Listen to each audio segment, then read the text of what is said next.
want to talk about Labour because I find it fascinating, the response, and it is, I wouldn't say it's the majority, but it is certainly a healthy minority who are saying, oh, they're all the same, what do they call them, red Tories, they're saying. Well, we've seen it. We've seen it before, haven't we, with Labour? I think with Tony Blair, he sort of said, ditch anything socialist, and I'm a sort of good-looking, smooth lawyer. I'll get you in. People will vote for me. We're seeing it again. An ex-lawyer, a guy who hasn't made too many mistakes just yet. You know, he doesn't really want to touch anything to do with socialist values, but he thinks, I'm the face that will get Labour in. It happened in Spain with Felipe González. You know your stuff, Pete. Now, I want to stick to the plan here about the subject that we're talking about, though, specifically, Pete, because you're obviously a socialist. I am indeed. Yep.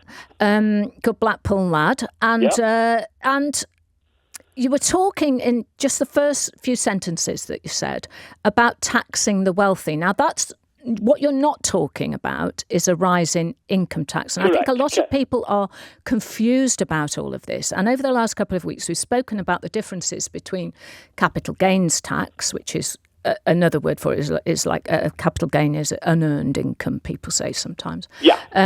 Which is currently at 20%. Which Mr. Sunak benefited from, did he not? Which he did. So what would be your policy? If I said to you, right, I've got a magic wand. I'm very fond of this magic wand, Pete. And here you are, you're sitting in front of Keir Starmer. You're not allowed to sound off at him, but you're allowed to say, Keir Starmer, this is what I want. What would be that single policy I'm going to allow you?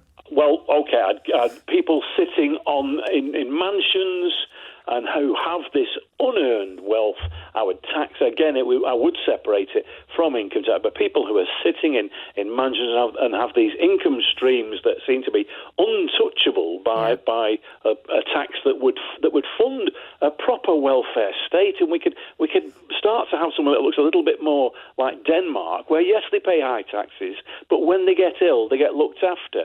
When they get social needs in old age, they get looked after. The streets near me are a wasteland of potholes, a wasteland. And if you ask me where that money's gone to possibly repair those holes in the road, it has been offshored. Yes. So, unearned wealth, I'm going to come back at you. Rachel Reeves has said, so far, I hope they don't roll back on it, that the non-dom tax status, so that's if you earn your income, as Mrs Sunak does, the majority of it, something like £13 million a year in dividends from Infosys, which was the company her mother and father founded. That she had, since he became a Member of Parliament and before then, chosen what was called the non-dom status. So she paid a flat fee of around £30,000 instead of, the 45% that she would have paid, which would have been, I think, around about 4 million or something. Well, you asked me not 3 or 4 million to rant at Sir Keir, but I think I would label that as immoral. Yes, I would calmly sit down so and say, yours is a change in the tax system then, Pete? Yeah. I'm writing that down, Pete, because we're going to come back to that, all right? Tim from Wandsworth says, Labour isn't even trying to appeal to the left anymore. They chase the same voters the Tories do. Yeah, but maybe they need to do that. I don't know. That's why so many are now ex-Labour. We have nothing to vote for. So is it that, or do they have to remain cautious? Stu from Evesham says, Labour has the best chance now for decades to change society for the better, for the good. But unfortunately, with Starmer leading it all, we're going to get, at best, a watered-down version of Tory policy. Craig says, I'd love Labour to come forward with big, bold plans and proposals, but I am resigned to the fact that this won't happen because they require money, and we just don't have any money. Where has all the money gone? Craig says, I'm happy and perhaps hoping that the best outcome will be Labour doing what they can do in a kinder way. You may have a point there, Craig. Thinking about the whole of the country and governing in a sensible, accountable and honest manner. We're going to Tring, and Alex, who's a first-time caller. Welcome to LBC, Alex. Hi, Carol. Thank you for having me. Great to listen to you. Oh, thank you. Well, thank you for ringing in. A big, bold move for you. What about a big, bold move for Labour, Alex? What do you think? Yeah, I really think it's the time. Keir Starmer's got no reason not to do bold things. For me, I would actually vote Labour if he was determined to get money out of politics and implement PR. So if he literally made it illegal for people to get huge donations from foreign investors, that's number one, just clean up our politics. And, if companies, you have to declare everything. If companies are investing, they won't be allowed to. We increase pay for all MPs, increase the pay for the PM, but they can't, after 5 years, they still can't have anything to do with, they can't go touring the world chatting to these companies getting paid loads of money, because they'll say, okay, look, don't worry, do this for us and we'll make sure you're all right once you're out of government. So I think a lot of people would agree with you, Alex, because, we have it time after time with this lot, don't we? David Cameron, who wandered off after the referendum didn't go his way. And then there was the Lex Greensill lobbying scandal, biggest scandal for lobbyists in modern history. And he still won't say how much money he earned from that after Greensill went bust. And the British Business Bank, which we own, had to guarantee loans to Greensill of over £400 million. So that was one Prime Minister. Goodness knows what Boris Johnson has been up to.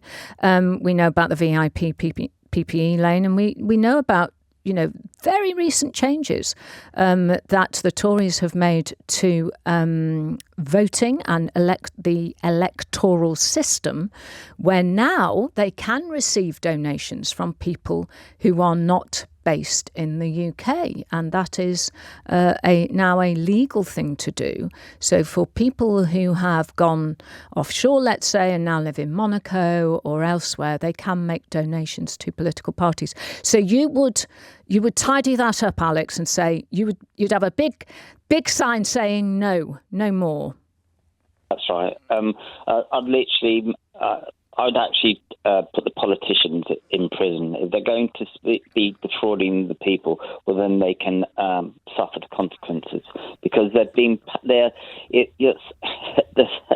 be an MP, you have to go through.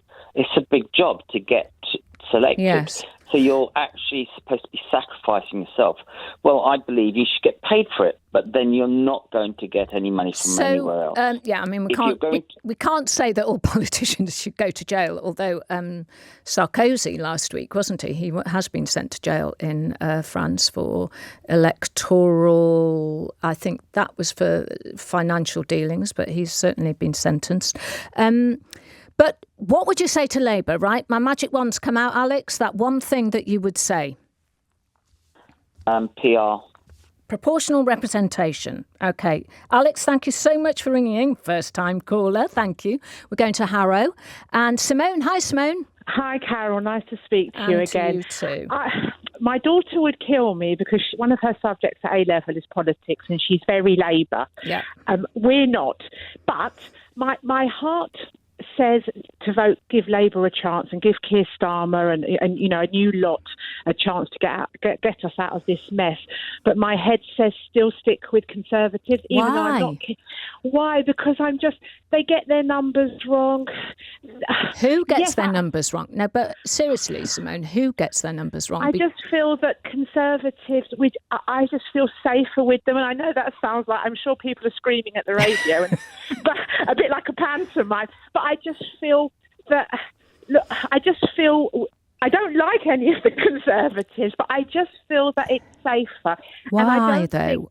But I find this fascinating, because I do hear people ringing in, to all sorts of programmes saying similar things, and yet every single piece of evidence says otherwise. Now, I think it's because our brains work differently, and it's not. I'm not having a go here. Mine is very evidential. It's like, oh, here is it, and it went, from 0 to 60 miles an hour in 7.8 seconds. Oh, right, I can accept that as data. But then other brains work differently, where it's like, no, I feel comfortable with this in spite of the evidence. So do you think... I don't know, Keir Starmer, yes, he's impressive and he's clever. And I don't, number one, he hasn't got charisma. And even though Boris Johnson's got a lot to answer for, I hate to say this, but I just thought he was so likeable and I really miss him. And I know people are probably puking right now, but I just thought he just had something. And I think to be a good statesman, it's more about, unfortunately, charisma.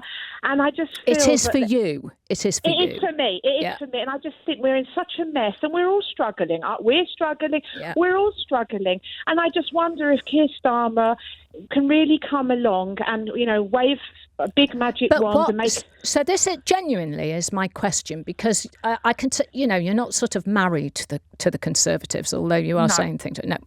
But what is it that he or Rachel Reeves or Wes Streeting or David Lammy could do if they came out with a policy? What would that policy be that you'd go, actually, I'm going to go with my daughter here and I'm going to put my cross in the Labour box? I know it sounds terrible, and I absolutely love David Lammy. I mean, he's one of my favourites on LBC, but I don't know. And my daughter's threatened to come with me to the booth and literally put the cross in the Labour box. And she's a member. She's only nearly 18 and she's a member of our local Labour Party. Yeah. And she's got a sticker on her window. And it's hard for the youngsters because, the chances of them buying houses and all of the different things that we talk about all the time here, it's hard. It's hard. Right now... I think I'm still going to vote Conservative, and it sounds terrible. I feel bad for saying it because they're such an awful bunch. But right, we've got 30 seconds. Tell me what single thing they could do that, any policy whatsoever that would convince you. I tell you what, my daughter's going, please God, to university this year, and if they cut tuition fees... There you go. Yeah, because I'm being a selfish cow now, and gave state schools, because obviously she's in a state school, and if they gave them more chances like the private sector get, then because I'm only being selfish, then I'd probably put. But they do have that. But part of that policy is they would gain, well over $1 billion to spend by adding VAT to private school fees. They have said that they should. And I agree with that. Yeah, I agree. Okay. With that. Oh, we've got one thing then, Simone. Yeah. But I hope your daughter hasn't been listening because you might be in trouble. I tell you, I got news for you. Her dream is to put Angela Rayner on her bedroom ceiling and just look at her. She just loves all of them, and we always have arguments. I love your household. You're certainly you're up for it, aren't you? Thank you, Simone, for ringing in. I really